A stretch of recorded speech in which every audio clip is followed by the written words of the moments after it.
ಆತ್ಮೀಯ ಪತ್ರಕರ್ತ ಮಿತ್ರರೇ, ಕಳೆದ ಡಿಸೆಂಬರ್ 6ನೇ ತಾರೀಕಿನಂದು ಮಹಾನಗರ ಪಾಲಿಕೆಯ ಒಬ್ಬ ಅಂಬಾದಾಸ್ ಅನ್ನುವಂತಹ ಅಧಿಕಾರಿ, ಇವರು ಡಿಸೆಂಬರ್ 6 ವಿಜಯೋತ್ಸವದ ಒಂದು ವಿಡಿಯೋವನ್ನು ತಮ್ಮ ವಾಟ್ಸಪ್ ಸ್ಟೇಟಸ್ ಆಗಿ ಇಟ್ಕೊಂಡಿದ್ರು.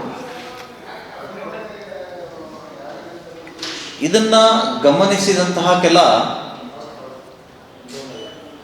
ಮುಸ್ಲಿಂ ಸಂಘಟನೆಯವರು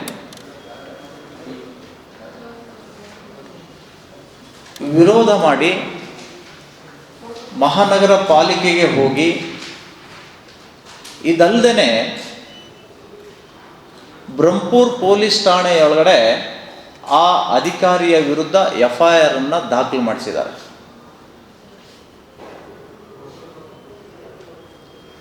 ಬಹಳ ಆಶ್ಚರ್ಯ ಆಗುತ್ತೆ ನಮಗೆ. ಇದೇ ಮುಸ್ಲಿಮರ ಮಸೀದಿಗಳಿಂದ ಬರುವಂತಹ ಆಜಾನ್ ಸುಪ್ರೀಂ ಕೋರ್ಟ್ನ ತೀರ್ಪಿನ ವಿರುದ್ಧವಾಗಿ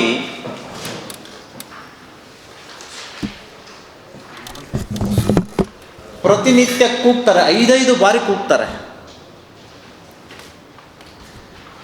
ಮತ್ತು ಬೆಳಗಿನ ಜಾವ 5-6 ಗಂಟೆವರೆಗೂ ಕೂಡ ಅದನ್ನು ಬಳಸಬಾರ್ದು, ಧ್ವನಿವರ್ಧಕ. ಇದೆಲ್ಲ ನಿಯಮವನ್ನು ಇಟ್ಕೊಂಡು ನಾವು ಕಳೆದ ಬಾರಿ SP ಅವರಿಗೆ ಮತ್ತು ಕಲಬುರಗಿಯ ಆಯುಕ್ತರಿಗೆ, ಪೊಲೀಸ್ ಆಯುಕ್ತರಿಗೆ ದೂರು ನೀಡಿದರೂ ಕೂಡ 2 ತಿಂಗಳಾಯಿತು, ಯಾವುದೇ ಮಸೀದಿಗಳ ಮೇಲೆ ಕ್ರಮ ತೆಗೆದುಕೊಂಡಿಲ್ಲ. ಮತ್ತು ನಾವು ದೂರು ನೀಡಿದ್ದಕ್ಕಾಗಿ FIR ಕೂಡ ಅವರು ಹಾಕಿಲ್ಲ. ಆದರೆ ಮುಸ್ಲಿಮ ಯುವಕರು ಬಂದ್ಬಿಟ್ಟು ಒಬ್ಬ ಹಿಂದೂ ಅಧಿಕಾರಿಯ ಮೇಲೆ ವಾಟ್ಸಪ್ ಸ್ಟೇಟಸ್ಸಿಗೋಸ್ಕರ ದೂರನ್ನು ನೀಡಿದ್ದಕ್ಕಾಗಿ ಇಮಿಡಿಯೇಟ್ FIR ಮಾಡ್ತಾರೆ. ಇದು ಅತ್ಯಂತ ಖಂಡನೀಯವಾಗಿರುವಂತಹ ಪ್ರಕರಣ. ಇದು